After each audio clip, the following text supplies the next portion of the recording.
Cucu cucu cucu cachorrinha, ai, au, au, au, vai! Como é que ela do meu Esqueci.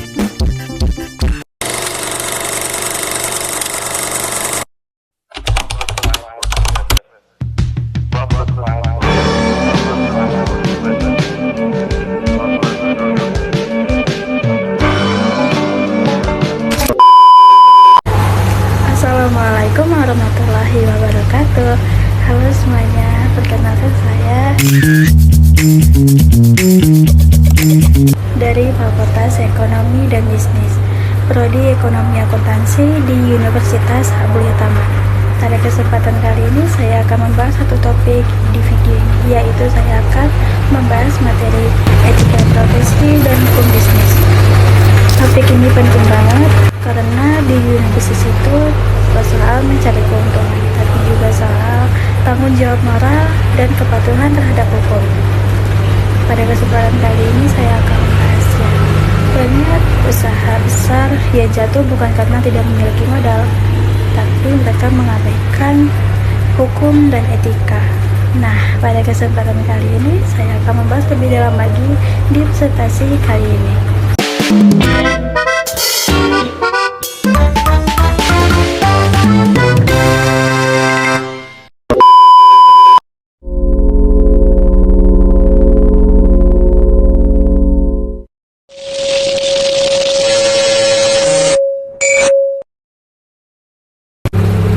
Teori etika bisnis.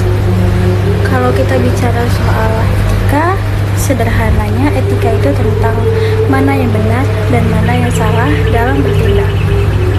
Etika bisnis adalah pedoman moral yang mengatur bagaimana pelaku usaha bersikap baik kepada konsumen, karyawan, mitra bisnis, maupun masyarakat.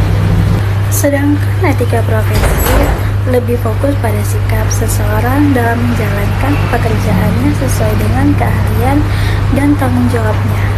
Misalnya, akuntan jujur dalam laporan keuangan, pengacara harus menjaga kerahasiaan klien, dan seterusnya. Jadi, bisa dibilang etika bisnis mengatur perusahaannya dan etika profesi mengatur orang-orang di dalamnya. Keduanya saling berkaitan dan tidak bisa dipisahkan. Dalam etika bisnis, ada beberapa pendekatan yang sering digunakan, yaitu pertama, pendekatan utilitarian. Pendekatan ini menilai suatu tindakan dari manfaatnya. Kalau tindakan ini membawa manfaat paling besar bagi banyak orang, maka dianggap etis.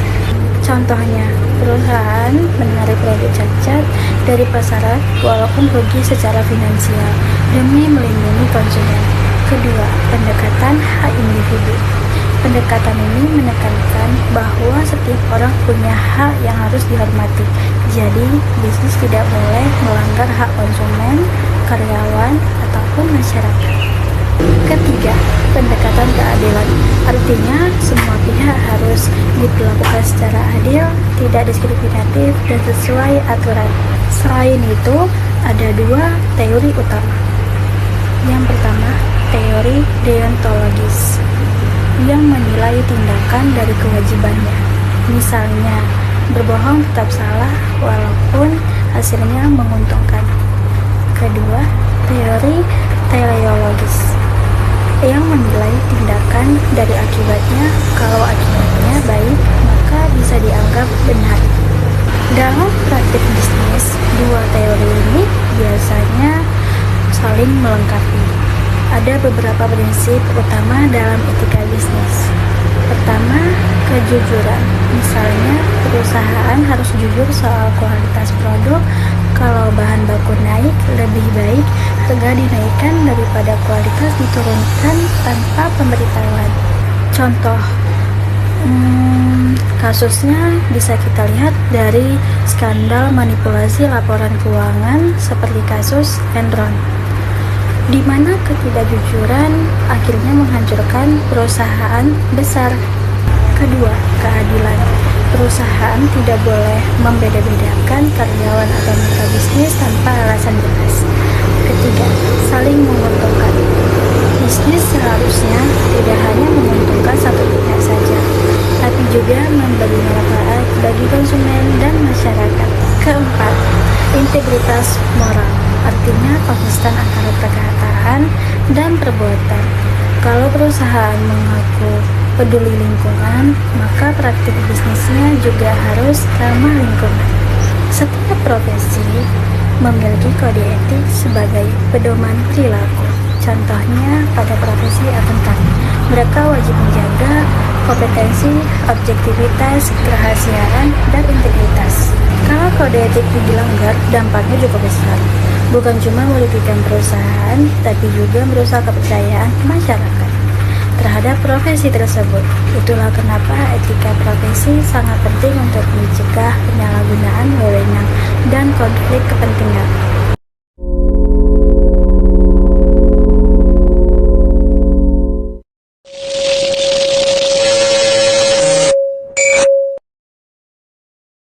Ada juga pengertian kejujuran dan integritas. Kejujuran adalah mengatakan atau melakukan sesuatu sesuai dengan fakta dan kebenaran. Sedangkan integritas adalah konsistensi antara nilai, moral, ucapan, dan tindakan. Dalam dunia bisnis dan profesi, kejujuran dan integritas menjadi dasar kepercayaan. Tanpa kepercayaan, hubungan bisnis tidak akan berjalan dengan baik.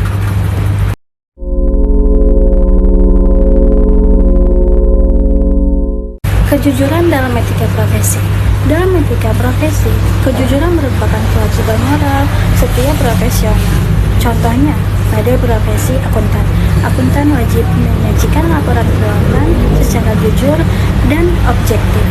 Jika laporan keuangan dimanipulasi, maka keputusan ekonomi yang akan salah dan merugikan banyak pihak.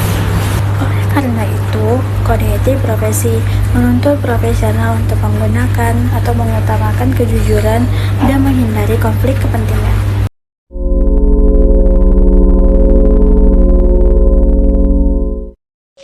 Kejujuran dalam hukum bisnis. Kejujuran dalam hukum bisnis tercermin dalam kontrak dan transaksi bisnis. Setiap perjanjian bisnis harus dilaksanakan dengan etikat baik. Apabila salah satu pihak dengan sengaja memberikan informasi palsu atau menipu, maka perjanjian tersebut dapat dibatalkan dan pelaku dapat dikenakan sanksi hukum. Hukum bisnis hadir untuk melindungi konsumen dan pelaku usaha yang beretikat baik. Ada beberapa teori etika bisnis. Yang pertama seperti teori utilitarianisme atau manfaat terbesar. Yang kedua, deontologi atau kewajiban moral, menjadi panduan perusahaan untuk beroperasi secara jujur, adil, dan bertanggung jawab.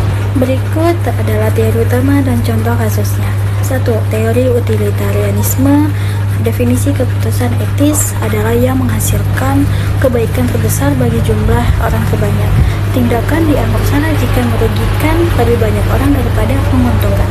Contoh kasusnya, kasus monopoli PLN. Meskipun PLN bertugas memenuhi kebutuhan listrik, tindakan monopoli yang tidak efisien dapat merugikan masyarakat jika harga ditetapkan. 2. Teori deontologi. Definisi etika berfokus pada kewajiban, aturan, dan niat, bukan pada hasil. Tindakan harus mematuhi kode moral atau misalnya jujur, tidak menipu apapun hasilnya. Contoh kasus, PT Garuda Indonesia memanipulasi laporan keuangan yang dilakukan Garuda dengan mengakui pendapatan dari perjanjian dengan Mahata Aeroteknologi sebelum waktunya adalah pelanggaran berat pada kejujuran dan integritas profesional atau deontologi, terlepas dari motif untuk meningkatkan saham. Nah, itu dia presentasi dari saya. Sebagai kesimpulan, kejujuran dan integritas merupakan prinsip utama dalam etika profesi dan hukum bisnis.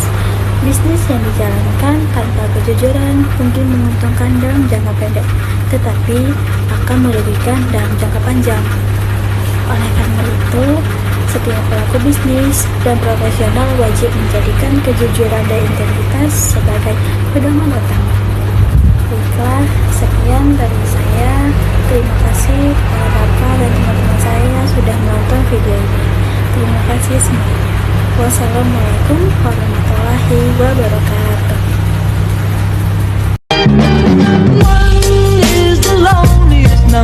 that you'll ever do. Two can be as bad as one. It's the loneliest number since the number one. One is the loneliest number that you'll ever